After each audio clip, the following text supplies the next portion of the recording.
Of course, these personas need absolute no introduction, but first expert from the fraternity of gynecology, we have none other than Dr. Deepti Nab, madam, with us. Thank you so much, ma'am, for logging in, and we're absolutely excited to hear to you. Ma'am, like I said, of course, needs no introduction, but to embrace her presence, she is the consultant at Mother and Child Center, the visiting consultant at Max Hospital, Patparganj and Vaishali, the secretary of Delhi Gynac Forum East, the ex-treasurer for Delhi Gynac Forum East, and she holds her area of expertise in infertility, high-risk pregnancy, and menopause. Madam also holds a very prestigious award of APJ Abdul Kalam Award for Excellence and Vashish Chikatsak IMA East Delhi Award as well. And the list just goes on. Thank you so much, ma'am, and we are looking forward to hearing to you. The next expert on board who will be taking us through the next critical piece of menopause is none other than Dr. Ila Gupta, madam, with us. Thank you so much, ma'am, for joining. And she, like I said, needs no introduction, but again, she's the senior consultant from Department of OBGYN from Max Hospital, Vaishali, the secretary, Delhi Gynac Forum East, the past president from DGFE, the current president secretary of DGFE, and she holds her area of expertise at high-risk pregnancy, preventive oncology, and adolescent women healthcare in society. And today she'll be very, very vocal and active about the subject of menopause as well. So before our experts commence with their discussion, I would like to quickly grab your attention and take you through certain highlights of what our experts will be talking about today. And when it comes to menopause, it's also very essential for all the clinicians, whether endocrinologists, gynecologists, and IVF specialists, to also understand the size of impact and the need of discussing the subject menopause with their patients. And when I talk about size of impact or the disease burden in India, I'm sure everybody will agree with me that the sample size is not that small. Over 130 million Indian women today are expected to live beyond menopause. Talking about the average age of menopause in India, it sets in around 46.2 years for the Indian females, which is almost 4 to 5 years earlier than that of the Western woman. The average age for Western females stands to be about 51 years, which is again, like I said, 4 to 5 years earlier for the Indian females. So again, a leap of 4 to 5 years comes into the picture where Indian clinicians do get an opportunity, a window of opportunity to intervene and treat these patients with the right therapeutic modalities. Talking about another crucial piece, which is POI, termed as premature ovarian failure, or POF. The count stands to be about 5.5% for the Indian women, whereas for the Western women, the count is just about 1%. So again, a huge leap which can be easily grabbed by the clinicians as a window of opportunity to treat. Talking of the acceptance, where you and me both will be surprised to see that the figure is just 1% in India, whereas 99% of the acceptance still lies for the non-hormonal therapeutic modalities, and the concern, the only concern here, the biggest fear of MHT, which is carcinoma breast concern, and whether or not that is a myth or a fact, today our experts will be guiding and taking us through that. Now, I would like to mention and take you through this beautiful infographics here from 2018, which is by British Menopause Society fact sheet, which talks about that menopause is just not about hot flushes or vasomotor symptoms, but it is about the huge chunk of the iceberg, which usually goes unseen. And what is that iceberg all about? It just does not impact one or two systems, but it actually has an adverse impact on almost all of the systems in a female body from head to toe. And also impact her social life, which is 45%. 33% females felt that social life has taken a backseat for them. 51% females complained that sex is completely off their menu, with 81% increase of BMD levels, with almost 2 times increased risk of CVD. With that, I would now like to invite and request our first expert, Dr. Deepti Nab, madam, to kindly take us through this crucial piece where females had 81% of lower BMT levels. Over to you, ma'am, taking us through the bone health and menopause. Thank you so much, Dr. Shaliga. Yes, indeed. It is a very important topic, bone health in menopause. As you see, estrogen plays a very important role as far as the functioning and integrity of the musculoskeletal system is concerned. It maintains a balance between the osteoclastic and the osteoblastic activities. It is a regulator of bone growth and also responsible for regulation of bone remodeling. Now, menopause, we know, is a state of estrogen deficiency. So decreased ovarian function and reduced estrogen production are associated with loss of bone mineral density because in menopause, there is more of osteoclastic activity than the osteoblastic activity. So women in menopause are more at risk for osteoporosis. They are prone to fractures. They are prone to fragility fractures, especially in the area of hip, spine, wrist. In our OPDs, we come across so many patients complaining of pain, women above 50 years of age. There's pain in the back, pain in the hip area. There is decreased mobility to the extent that the quality of life is affected. Now, So not only is this just that there is immobility and her quality of life is affected, in severe cases, there is also a loss of height by almost 2 inches. There is kyphoscoliosis. And unfortunately, osteoporosis is a silent disease. It is that you come to know about it only after the first fracture has occurred or once while measuring the bone mineral density.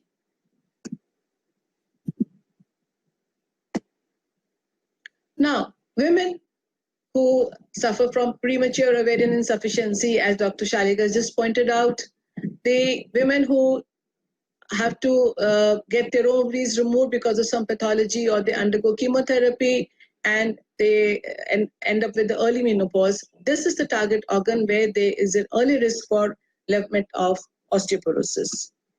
Now, so how do we go about assessing osteoporosis? How do you diagnose it? How is the fracture risk assessed? We evaluate all women aged more than 50 years of age for osteoporosis risk. A detailed history is taken, a physical examination is carried out, and then we have the FRAX app. What is a FRAX app? It is a fracture risk assessment tool which includes all the risk factors, and it tells you the 10-year probability of development of a fracture. Then we go ahead with the bone mineral density testing. Now, what is a bone mineral density test, or the BMD in short? BMD tells you about the amount of calcium and minerals deposited at a certain area in the bone.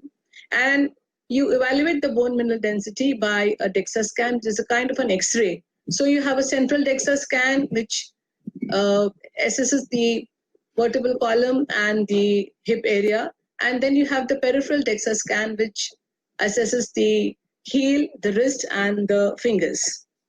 And depending upon how do you interpret this DEXA scan report, there is a T-score and then there is a Z-score. So what is a T-score? T-score is when you compare the bone mineral density of the patient with a 30-year-old person of the same sex. And Z-score is when you assess the bone mineral density report with an average person of the same sex and of the same age. So when the T-score is -1 or above, it is classified as being normal. When it is between -1 and -2.5, then we diagnose it as osteopenia. -2.5 or below, it is diagnosed as osteoporosis. And -2.5, with the history of fragility fracture, it is severe osteoporosis. So then, next comes what is the FRAX. Like I just mentioned, it is an app where you fill in all the risk factors, and this then gives you the probability, the 10-year probability of developing a fracture. It depends upon the area where you reside, the ethnicity.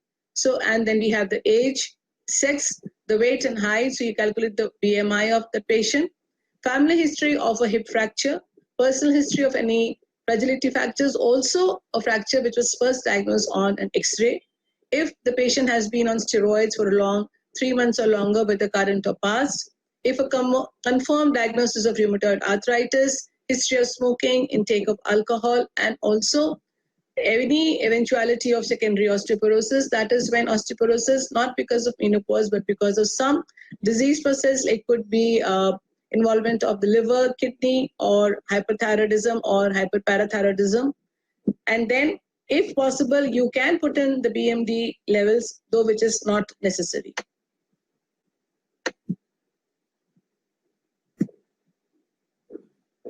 Now, I'm sorry, we go back to the previous slide. So, who are the patients where a BMD testing should be done? All women who are 65 years of age or older, all post-menopausal women, who give a history of a fracture without any major trauma, or osteopenia diagnosed on X-rays, or they have been on long-term systemic glucocorticoid therapy. Other perimenopausal or most postmenopausal women who have a history of smoking, of excessive consumption of alcohol, again on long-term systemic glucocorticoid therapy, or low body weight, or a family history of osteoporotic fracture. Then, of course, we have secondary osteoporosis and early menopause. So then how do we go about it? How do we manage osteoporosis? We've done the diagnosis, we've done the DEXA scan, we've got the FRAX report done, we have the report of gives you in percentage what is the probability of a 10-year fracture. Once this is done, how do you manage this particular case? The first step is prevention. So it doesn't happen, and then next is how do you manage it if it actually happens. So there are important lifestyle changes. Exercise. It is not just simple walking. The lady has to be instructed regarding resistance and weight-bearing exercises. Safe movements is very important. See, the children at home, they have to be instructed that when your old parents, they walk, see that the floors are not slippery. The layout of the furniture, the carpets is such that they do not just strike and fall down.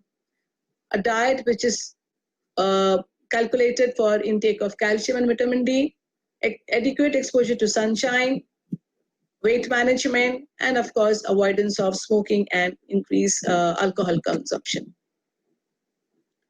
Then, as far as vitamin D levels are concerned, they have to be maintained more than 30 nanograms in a patient with osteoporosis. Daily supplement of 1000 to 2000 vitamin D is a must, and a 1200 milligram per day of calcium in a woman who's more than 50 years of age is again imperative.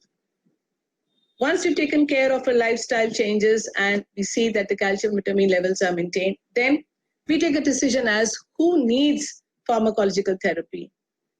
Number one, patients with osteopenia or a low bone mass and history of fragility fracture of the hip or spine. Number two is patients with a DEXA scan showing a T-score of -2.5 or lower in the spine, the femoral neck or the total hip. And if the T-score is between -1 and 2.5, but the FRAX probability is 20%, these are the cases where despite the exercise and the diet and vitamin D and calcium levels, pharmacological therapy is required. So then comes the role of menopausal hormonal therapy. So what does the American Association of Clinical Endocrinologists 2020 say? MHT is, of course, very effective for the prevention of postmenopausal osteoporosis, no doubt about that.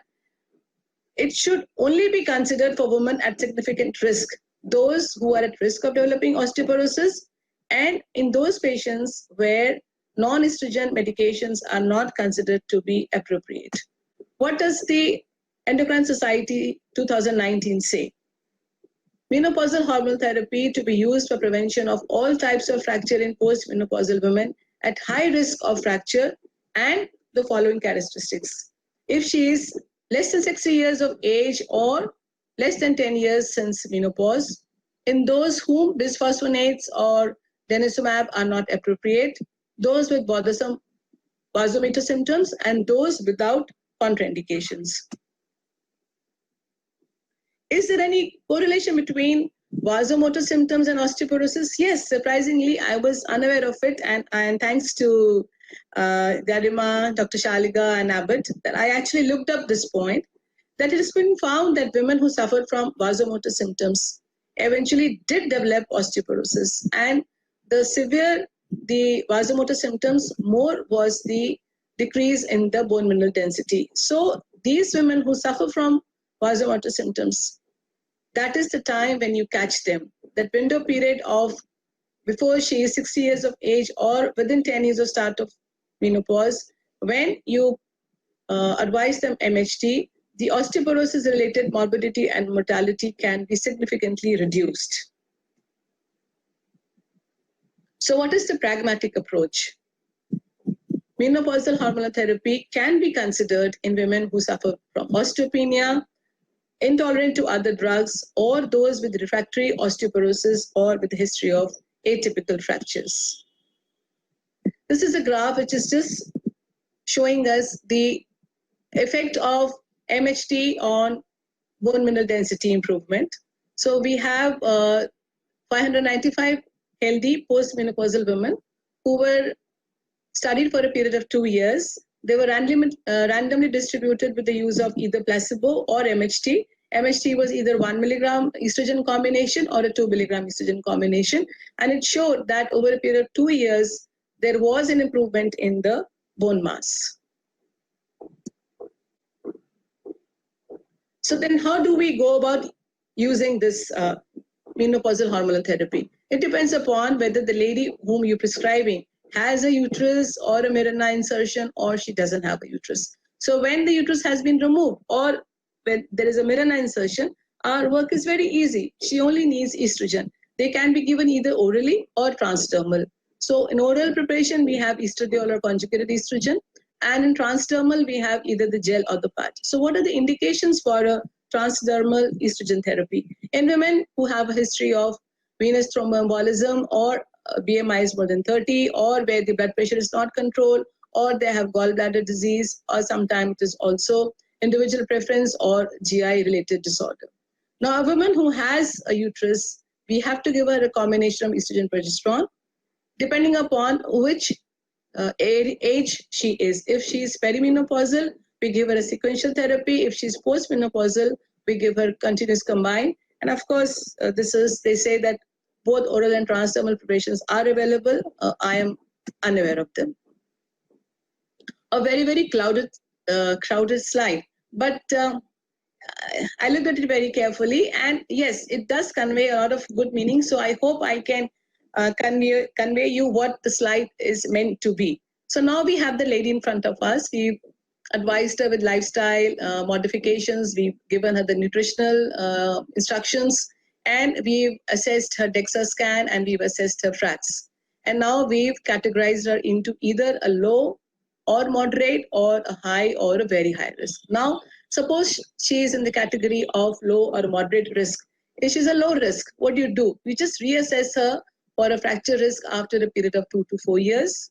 If she's in the moderate risk category, you put her on bisphosphonates, and depending upon whether they are oral or intravenous use, if it is an oral bisphosphonates after a period of 5 years, if intravenous after a period of 3 years, we do her DEXA scan and again do the FRAX assessment for fracture probability. If after a period of 3 or 5 years of therapy, we find that despite the therapy, there was a continuous bone mass density loss, she comes into the category of high risk, then we switch over to another therapy mode. And if she comes down to low or she's still at moderate, we give her a drug holiday. And after a year or so, we reassess her fracture risk and her BMD again, and then accordingly categorize her and start treating her. Now, suppose she's in a very high or a very high risk category. We have the choice of denosumab that you all know is a rank ligand inhibitors, or we have the parathyroid hormone preparations, teriparatide. And accordingly, we treat them. And after a couple of 2 or 3 years, again, reassessment is done. If the category goes down, we give her a drug holiday. That is, then we stop the drugs, reassess her after a year or 2, and then categorize her again. However, during this treatment, if we find that she is intolerant to the drugs or she's not responding, you have a choice of using menopausal hormonal therapy. If the age is less than 60 or it's just been less than 10 years past her postmenopause and the very low risk of VTE, we see if she has vasomotor symptoms, our work is very easy. we put her on MHT depending on whether she has a uterus or not. If there are no vasomotor symptoms and there is a risk of breast cancer, we can use SERMs like raloxifene. If the patient is more than 60 years of age or it's been 10 years past her post-menopause or her last period, in that case, you have to individualize the therapy. You have to consult other specialists to take a decision whether or not we can still use MHT. However, our work has been made easy. Here we start in order. We start with the SERMs, that is raloxifene. Then we go on to either Tibolon or hormonal therapy. Then we have, of course, calcium, vitamin D, and calcitonin.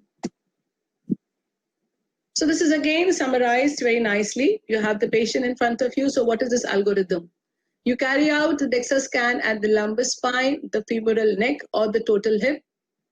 You look the scores, and then a history of fragility fracture or a high fracture possibility. Evaluate all the causes for secondary osteoporosis, correct her calcium and vitamin D levels, and then you recommend her pharmacological therapy. Educate her on lifestyle measures. See to it that, like I mentioned, fall prevention, which is so very important. They are so prone to, just falling or slipped on the carpet and they end up with a fracture. Again, categorization into high risk or into very high risk categories. This is again a repeat of what I've just mentioned. And now coming down to what does the International Menopausal Society recommends. Estrogen, we know, has a positive effect on the connective tissue, on the cartilage, very important for cartilage homeostasis.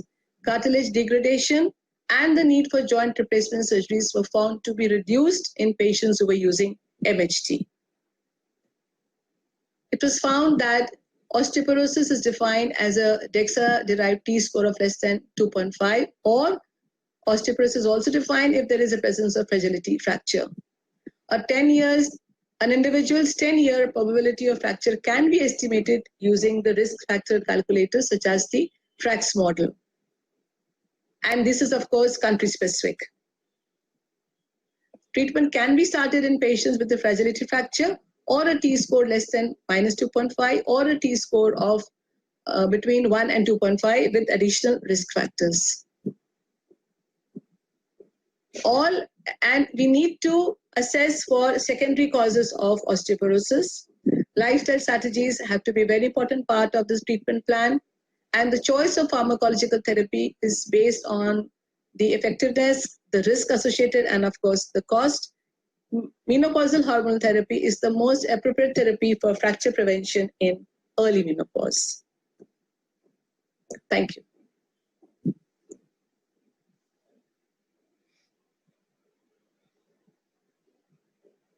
Thank you so much. Such a magnificent and very thrilling session, a beautiful description of how bone health actually is correlated to MHT and vice versa. So thank you so much for that.